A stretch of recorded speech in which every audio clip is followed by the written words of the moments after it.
and without further ado, I'm gonna let the kids take it away. They have a whole bunch of questions and they have a little video, and you guys can start your episode right up. Go ahead, Kiana, it's all yours. Hi, Kathy. I'm Kiana. I'm the one you've been talking to. Hi. Nice to have a face to go with a name.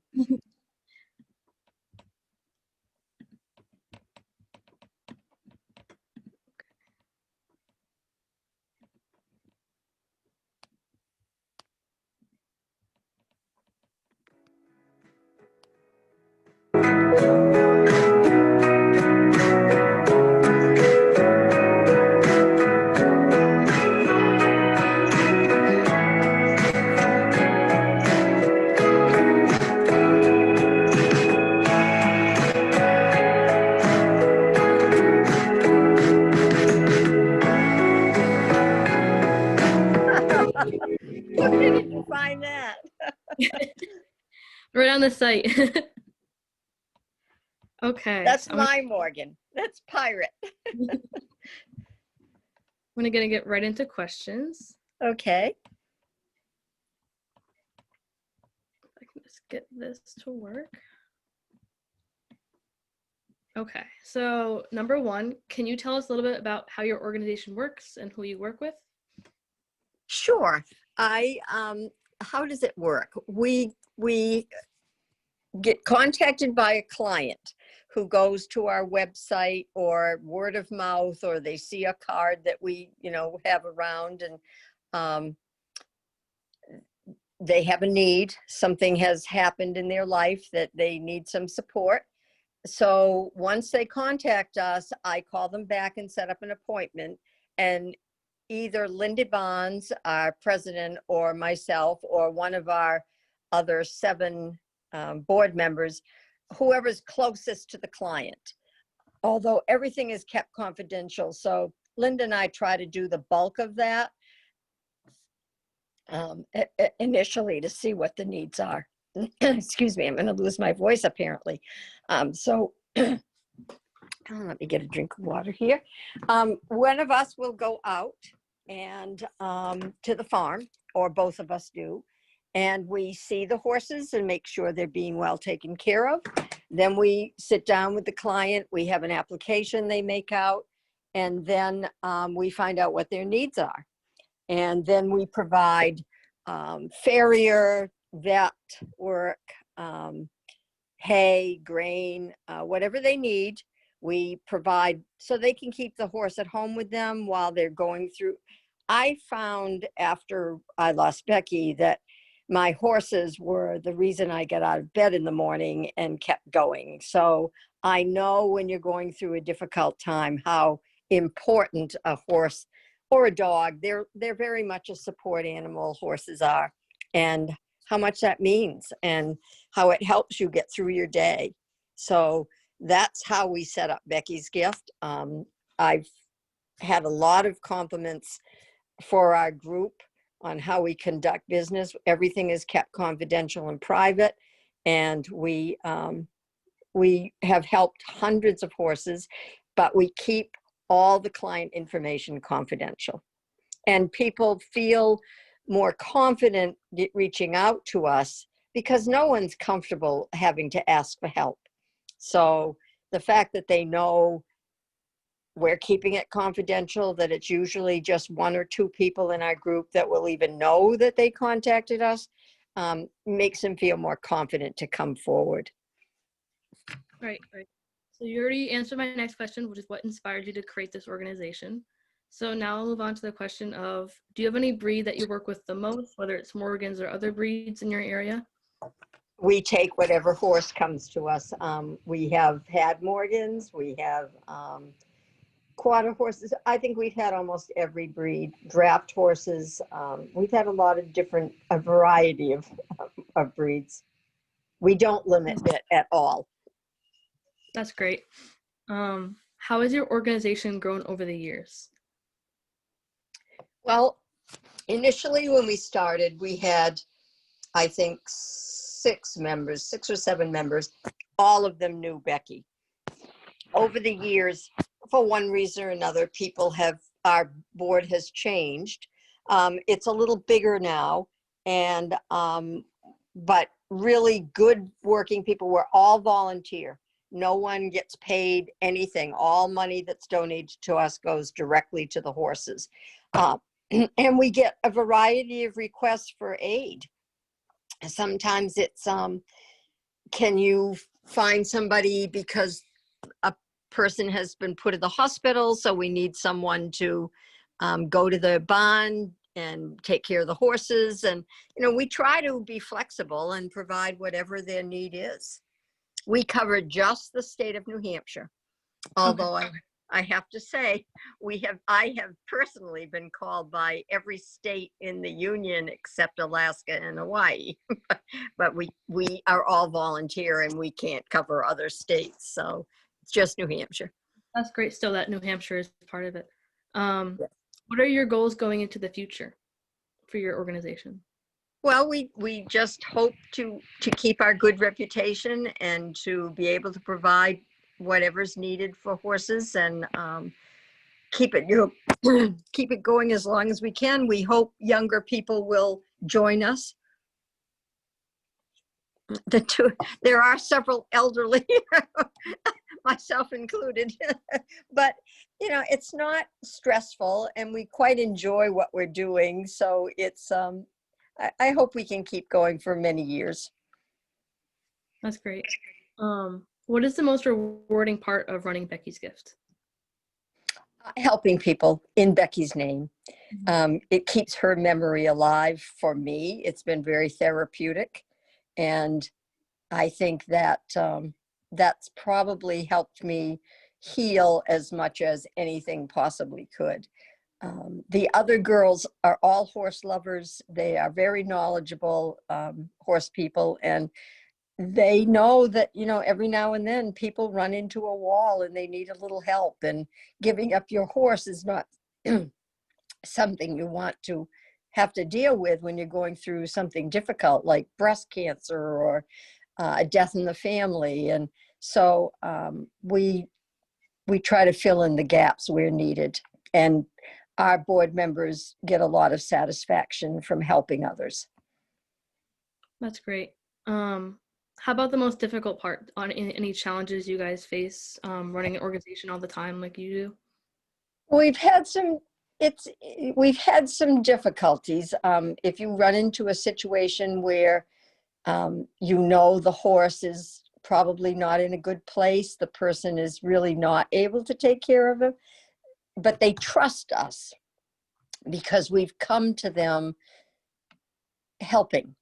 And so they're not afraid when we come and we make suggestions to them, and we will talk honestly with them. We will, we'll say, we can help because we're short-term help and we'll help you for a little while, but then you need to make some hard decisions. And at that point, if after helping them for a month or two, they can't do it on their own, they're very open, and we help place horses if they reach that point. We haven't had to do a lot, but we've had, I'd say maybe over the 12 years we've been up and running, we've probably had about 10 horses that we've rehomed very successfully.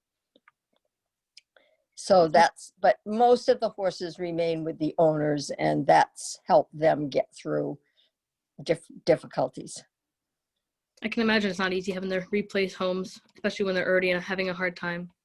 And that's what happens with most rescues. The horse is gone and they've got a hole in their heart that, not only from whatever is happening to them, but also the loss of a loved animal. So that's why we set Becky's Gift up this way.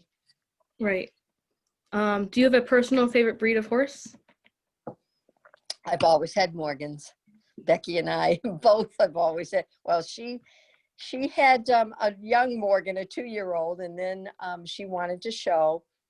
So we found a lovely home for our gelding in Vermont, and we bought Becky's mare, Daisy, and that was just a match made in heaven. That's great. How do you stay active in the Morgan breed today? Well, I ride my Morgan 2 or 3 times a week, and I follow the news through the magazine, and I go to Morgan shows. We've actually, Becky's Gift has actually set up demonstrations, and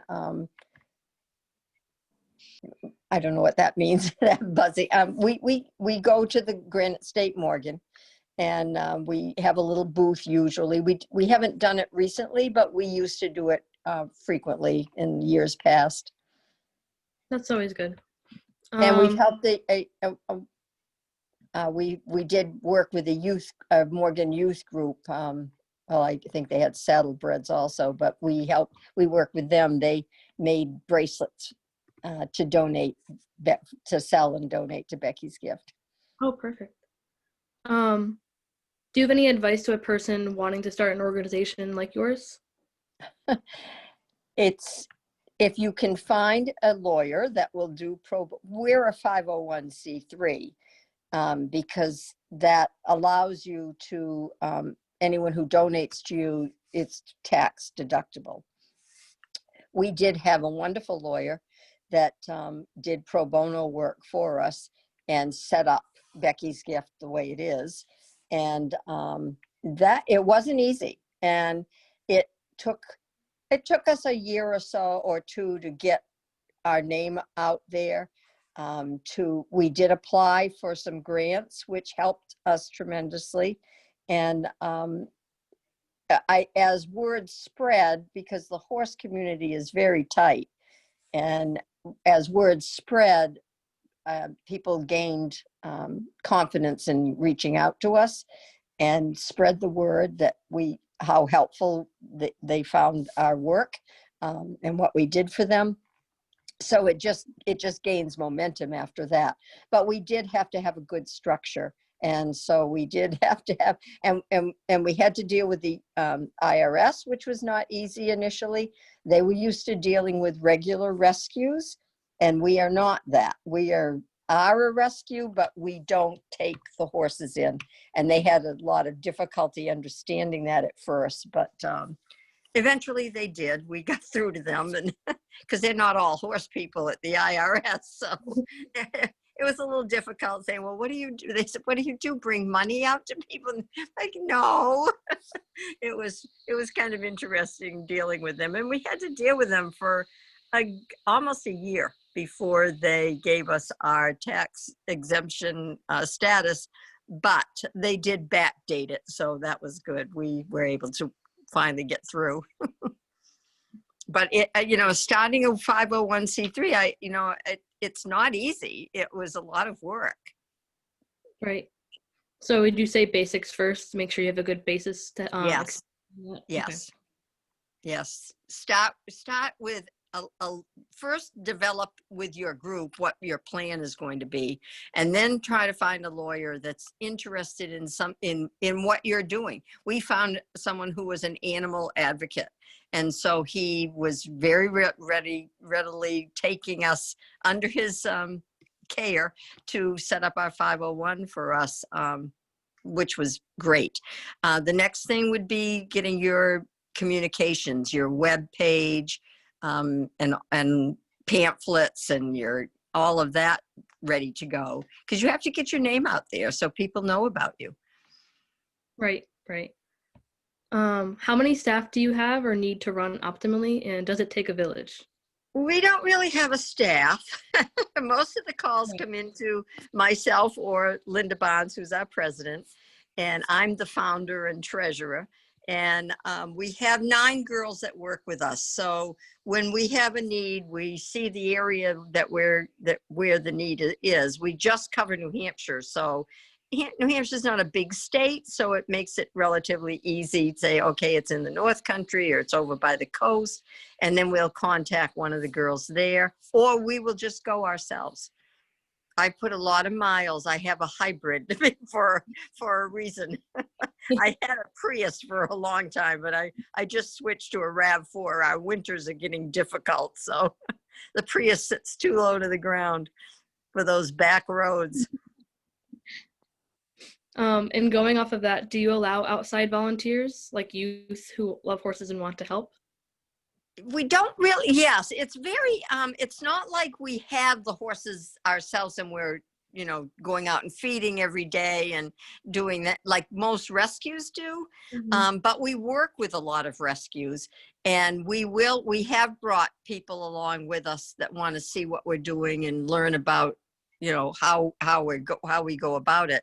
But our need, fortunately, the way we work, our need for volunteers isn't great, but we do have several that we work with that if they call us and we want to help, we can say, gee, try here or call them. And so we kind of network. Right. How do you take donations, and what do you do with these donations? We take donations on our website, and we have boxes in stores so people can drop, $1 or 50 cents. And people also, we have a mailing address, and we're on Facebook, and people can donate. We do a lot of fundraising, especially this year. COVID has made everything difficult. And we did a silent auction on the web, on Facebook. Well, it was on I guess it was on the computer, and I don't know if that was through Facebook, but we did Giving Tuesday. We try to do as much on the web so we don't have to do personal contact, because normally the Common Man Restaurant in New Hampshire sponsors a dinner for us, and that's a big fundraiser, and we have other fundraisers, but this year we can't. So we've been very fortunate that people are very generous, and they understand the situation we're in. And we've had as much as people have been generous with their donations, we've also had a lot of needs, and people contacting us. I mean, I was at a barn yesterday with a horse that needs some oral surgery. So our needs are very great, but luckily we have a lot of support that realizes the good that we're trying to do for people. Right. And right. And lastly, what kind of little things inspire you every day to keep helping and keep going? Becky is with me most of the time. And whenever I talk to her when I'm driving, and I know I'm doing this in her memory. So I see cardinals when I'm out driving, very often when I'm on a Becky's Gift trip. And I have always found that Becky seems to supply needs that we have. It's like she's always there, and she knows what we are going to need. I joke with our president, Linda, that if we get a client with a lot of big needs, I said, well, Becky will come through, and she always does. Somehow we'll get a donation, that just is, it's very satisfying to me to know that Becky named us. And I have a story about that. I don't know if we have time for it, but she named it. And it was very eerie how it happened, but I know she's with me, and that inspires me. She's happy with what we're doing. And I was told that by a woman who seemed to connect with Becky. And she said, Becky's very proud of you. So that inspires me. That's great. I love that. I think we do have time for the story if you want. We had met initially. A friend of mine had contacted. We had started an endowment for archaeology students. Becky was an archaeologist. And we started an endowment so archaeology students could go to field trips. And I was quite in a daze for a couple of years after we lost Becky, and she was our only child. And a friend contacted me and said, we have to do something for Becky's horse side. Becky loved horses, and we need to do something for that. So we met at her house, and we decided how Becky's Gift was going to run, what we were going to do, and we appointed people to different positions, but we didn't have a name. We couldn't think of one that everyone agreed on. So I went home that night, and I went out to our barn, and I was feeding the horses. And on the way I left the barn, and overhead was Orion. And that was very special. Becky and I always looked for Orion when we were outside at night. And I looked up at Orion and I said, Becky, this is for you. We don't have a name. This is for you. You have to help us find a name. And when I went inside the house, I changed to go to bed, and the name Becky's Gift came to me, and I wrote it down on a piece of paper. So the next morning I got up and I turned on the computer and I wrote to the girl, her name was Pam, that was the president at that time. And I said, Pam, I don't know what you think about this name, but this name, she had emailed me. And she said, Kathy, I don't know what you think of this name, but I couldn't sleep last night because the name Becky's Gift just kept coming through, kept me awake. And I had the piece of paper that I had written it down on beside me on my computer table. And I said, Pam, that's the name Becky wants. she's connected with both of us. So that's the name we're using. So that was kind of, it was very unique. And I think it brought both of us to tears. But that Becky has been part of this very much so. Yeah, I love that. That's really beautiful. I love how fate works like that. Yes, I do too. I do too. If you believe, I think you see signs, and they're there. Daisy, Becky's horse, had died just before Becky's accident, and she was a very special horse. She was part of the family. My husband there was a girl, he worked with an engineer whose daughter used to take lessons. And I had let Becky's trainer use Daisy while Becky was at college. And he approached my husband one day and he said, my daughter really loves Daisy.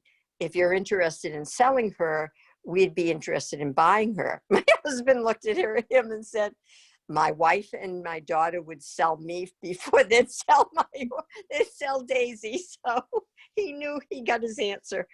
Daisy was a special horse. She had a Morgan heart through and through. And if she could have lived in the house with us, I would have let her. She was such a polite, and she always kept Becky safe.